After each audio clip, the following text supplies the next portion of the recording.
Hello and welcome back to Vampire the Masquerade Chapters. This is Prologue Chapter 6 for Nico Miller of Clan Toreador.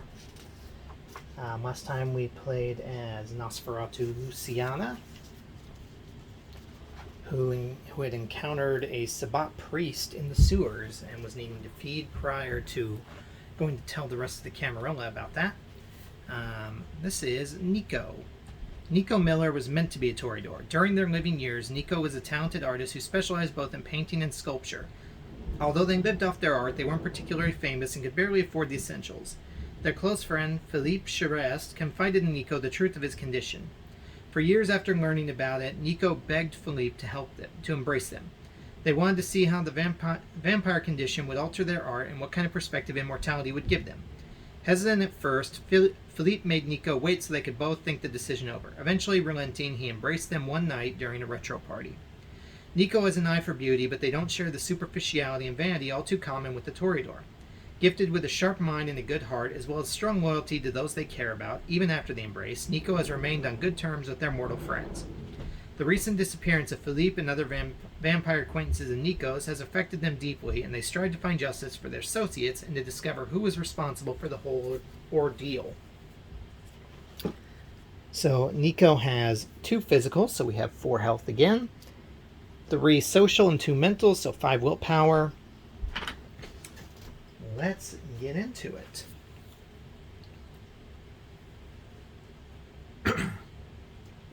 Nico, you're 10 years old. You walk into the living room to find your mother sprawled on the couch in front of the TV. She's crying and her makeup is smudged. There are empty bottles everywhere on the floor. She sniffles and tries to sit back up on the couch.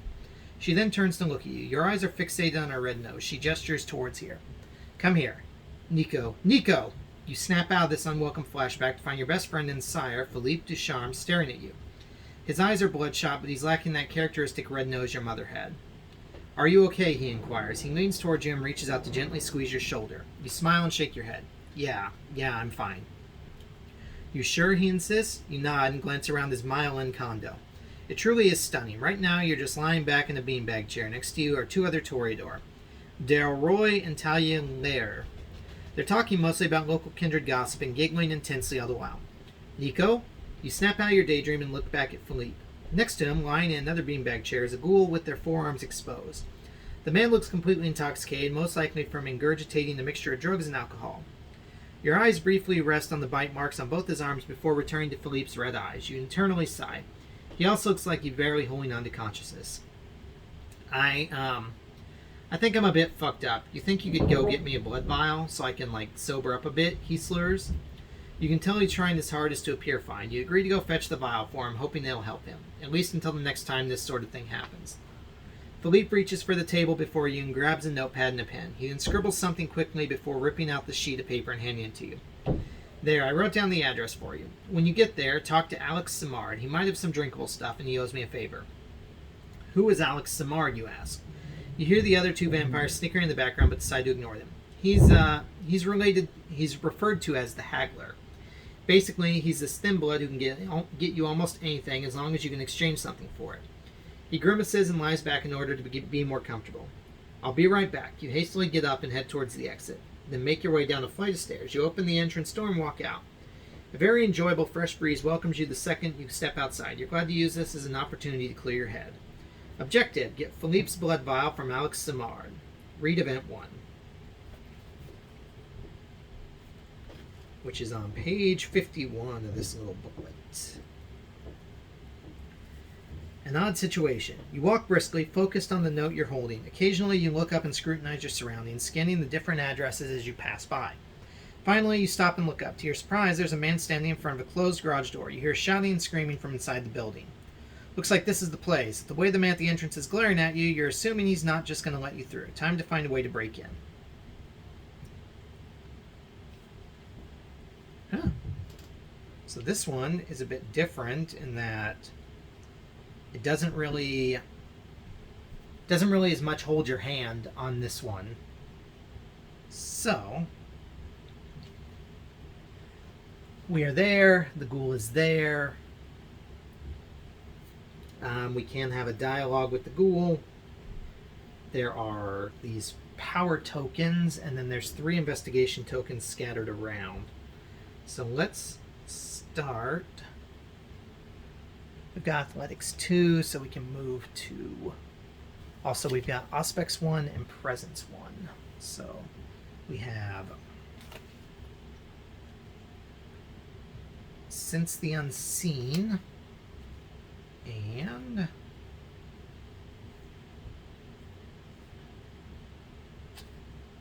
Awe, which are both active powers. Sense the Unseen, add your Auspex level as automatic successes to your awareness and insight skill checks. So 1 extra success would be nice. And Awe, add your presence level as dice to your persuasion skill checks. So that would be an extra die for persuasion. They're both active, so we'd only be able to have 1 at a time. Okay, let's go towards this token first. So 1, 2, 3.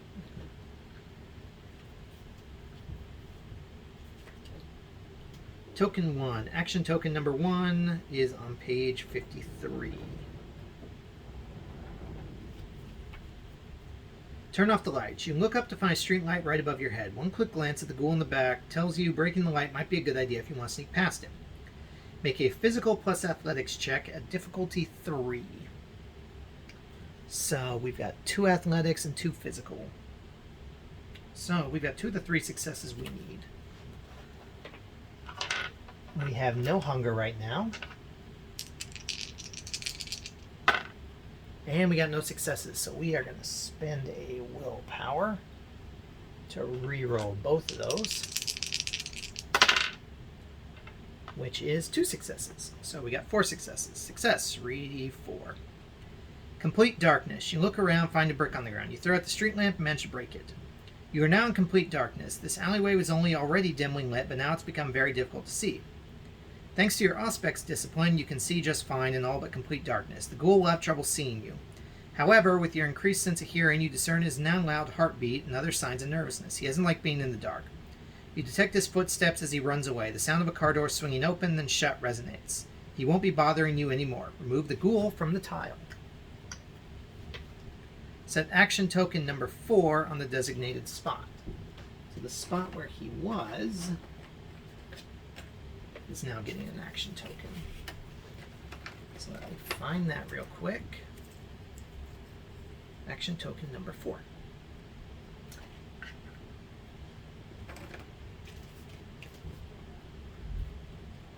Remove action token number 1 from the tile. So even though we haven't activated Sense the Unseen, I guess in this case for it counts for the darkness without having to use it. Let's go to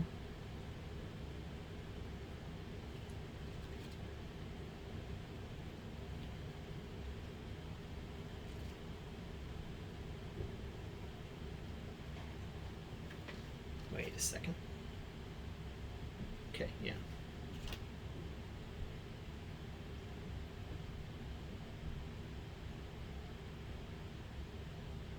Let's go down to this number 2. So we'll work our way down there. And action token number 2 is on page 56.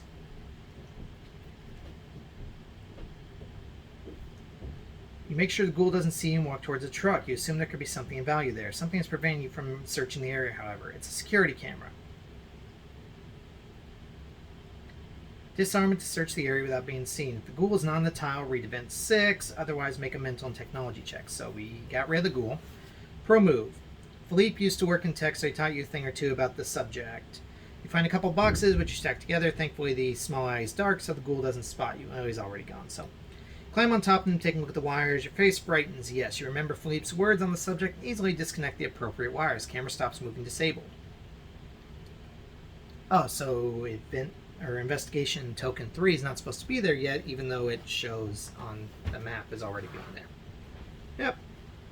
Okay, remove that, and we can go look at this now. You can now search the truck incognito. Resume playing. Abandoned truck, page 47. You walk up to an abandoned truck covered in graffiti. You make sure the ghoul doesn't see you hopping around the back of the truck. There's a whole lot of dust and a bunch of boxes filled with various junk.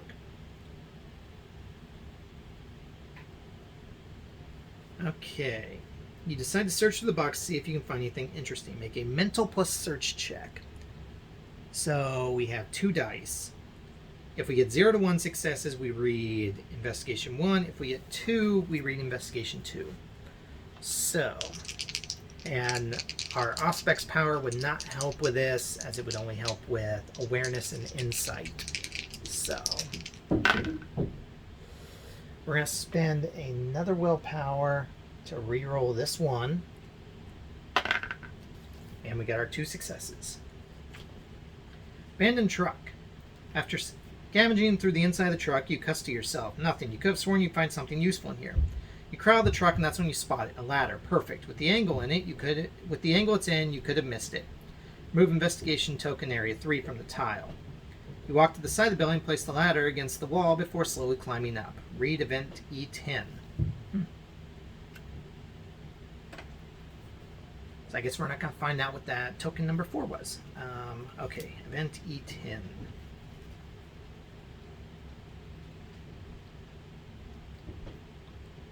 Climbing up. You slowly climb up the ladder.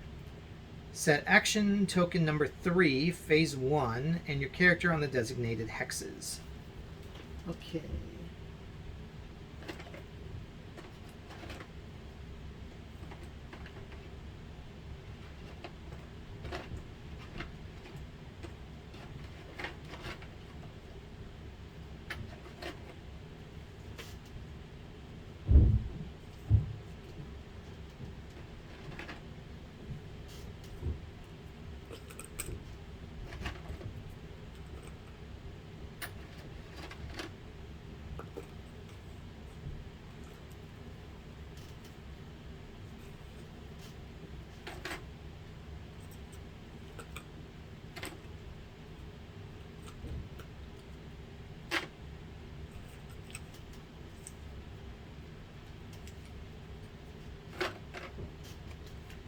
Okay, so action token number 3 goes right there, and we go right here. Resume playing. Okay, let's look at action token number 3. Phase 1. Page 60.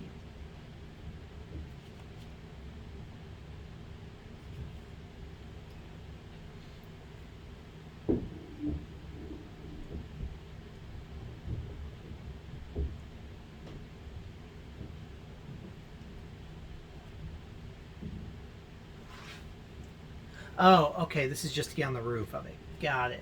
Got it. Okay.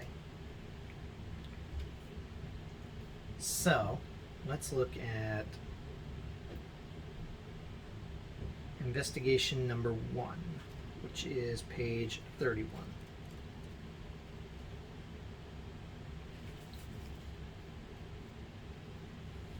The door. You try to turn the doorknob, but find the door is locked. If you have the hairpins item card, you can try to pick it. Or if you have clue token number 1, you can try to break it open. Otherwise, resume playing.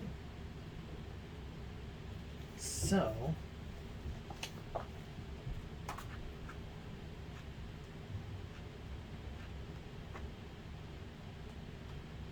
I think with investigations, once you start one, you have to complete it, whether or not you've got the things it needs for it.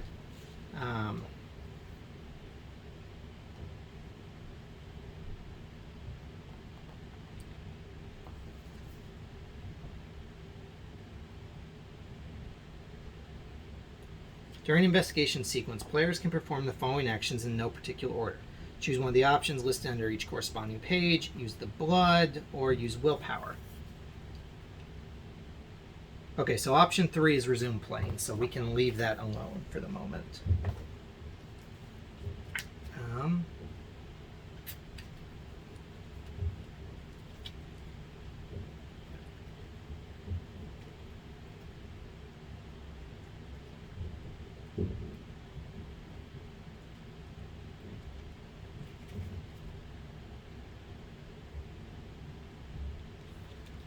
Okay. So, we are going to leave that right now because one of the options is to leave it. We're going to investigate whatever number 4 is real quick. So, we climb back down, which moves that to there, moves us to there. And then action token number 4 is page 62.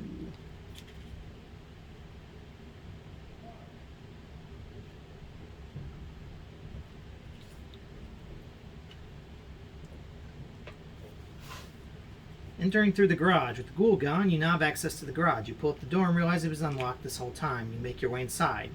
Upon arriving in the living room, you notice two kindred seemingly in a heated argument. They turn to look at you. Read Alex Simard and his client, Dialogue D1.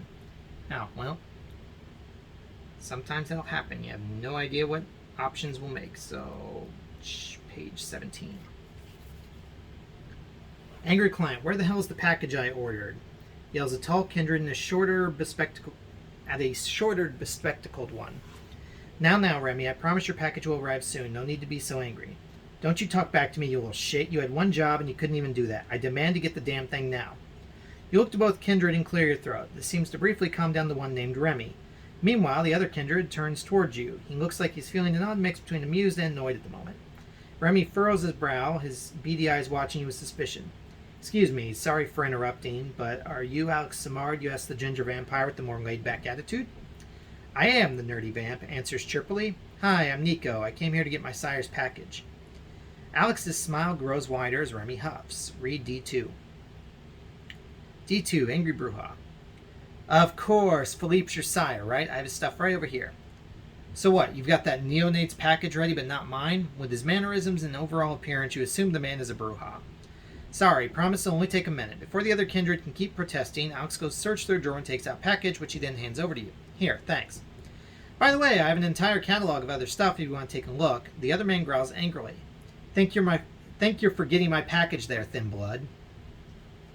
We can intervene or let Alex handle it. Oh, it's a Bruja. We're a Toreador.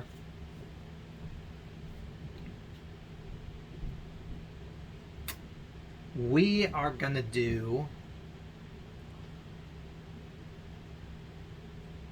We are going to make a rouse check to activate awe before we jump to this next page, because we can do that.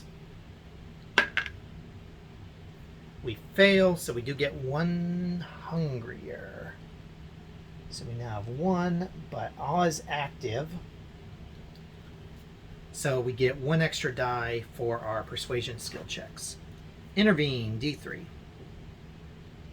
Coming the Bruja. You walk up to Remy as he gives you the evil eye. He's tall, ripped, and intimidating, but you're hoping he'll respond well to reason regardless.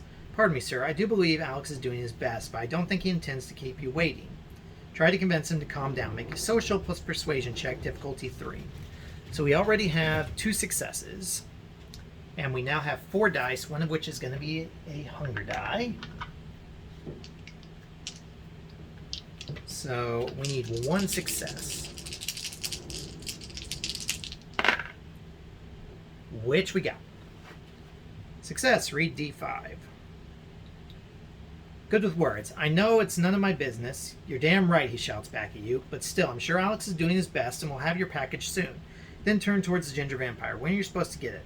This Friday at the latest, but it's most likely going to be here, but tomorrow night, he answers. You turn back to Remy. See? He huffs angrily, then eventually stomps past you. Whatever, it better be here by Friday, he warns before exiting the building. As soon as he's left, both you and Alex exchange a glance and giggle briefly. Thanks for that, he can be a hassle. No problem. Alex hands you a small box wrapped in brown paper. Read D7. The package. Here's Phil's package. I know he promised me a couple things in exchange. His voice drags on, but you get the gist of what he's getting to. Don't you worry none, you reply. I'll take care of it. Take the blood vial item card and lose 2 boons. We don't have 2 boons. So I guess it was supposed to say that it gives us 2 boons. I'll tell you what, pick any item you want in my inventory. This one's on me, and tell your sire I said hi. I guess, well, we do have 1 boon, so I guess we lose the 1 boon we had. for this. You thank the red-haired kindred and begin to look through all the stuff he's got his hands on over the years. Go to Alex Simard's inventory in the storybook. Take one of the one boom priced items for free and the blood vial item card. So let me grab the blood vial item card, which is item 10.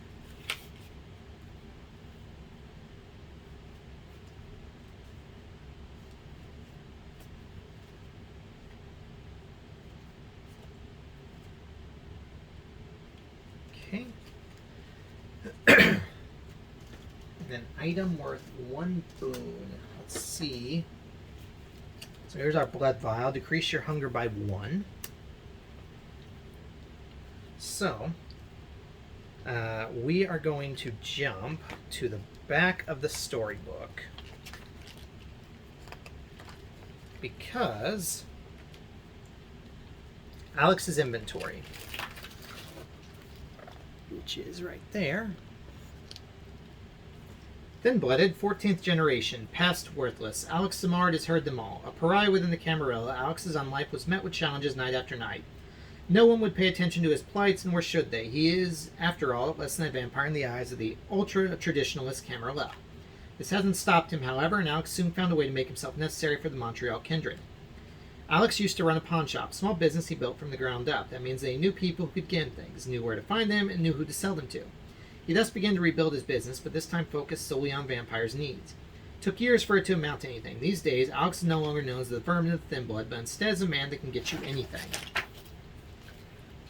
So, Alex has inventory that increases as the game goes by.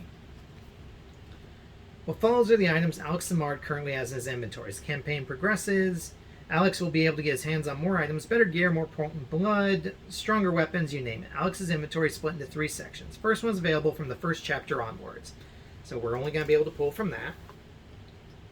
Second section is unlocked after the characters complete the first interlude, and the last section unlocks when the coteries complete the second interlude. Items in previously unlocked sections remain available once you have them unlocked. So for 1 boon, we can get a Molotov cocktail, a dog whistle, a handgun, a hockey stick, or another blood vial.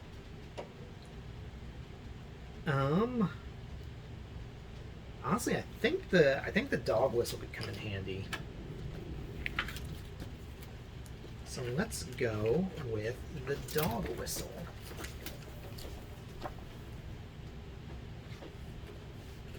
Because we've got a couple melee weapons.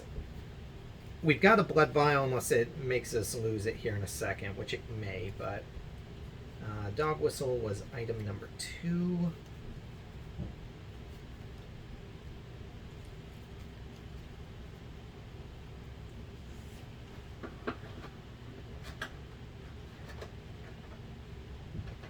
Okay. Dog whistle.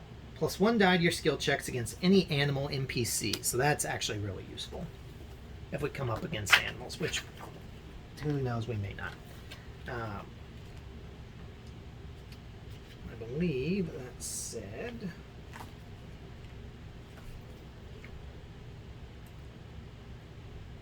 once you're done, into Prologue Toreador. Okay. You wave at Alex Simard one last time before taking off into the night. It's late and everything is rather quiet at this hour. In your hands you carry the blood vial Philippe requested. You enter a sort of melancholic state at the thought of his addiction. Seems like even in death you can't escape the curse of seeing those you care about get hooked on something. You shake your head in an attempt to escape those dark thoughts. Hopefully the blood vial will help him sober up. After all, he's been doing a bit better recently, been feeding off better kind. You're snapped out of your wishful thinking as a white van zooms right past you. For some reason you shudder. Something's wrong. You've now reached Philippe's condo. Immediately, you run to the building up the stairs. When you get to the door, your heart sinks. The door has been ripped off. You sprint inside the apartment only to quickly come to a halt. The place is empty. Philippe, you shout. Daryl? Talia? You call out for the ghouls who are with you as well. Only silence responds. You step on something sticky and look down. Your heart sinks. Blood. Kindred blood. Oh God. You grab your head, feeling dizzy. A dim reminder of the panic attacks you used to have back when you were still part of the living. You have to tell the prince about this. Reward. Gain 1 XP.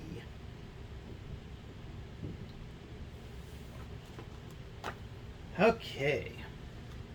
So, that is the end of Chapter 6, the Prologue Chapter 6, where we played as Nico Miller. Thank you so much for watching. I hope you're enjoying it. We will be continuing soon with Chapter 7, which is playing as Toreador Jude Lynn Duplessis. So thank you so much for watching, and we will see you again in the next one. Bye-bye.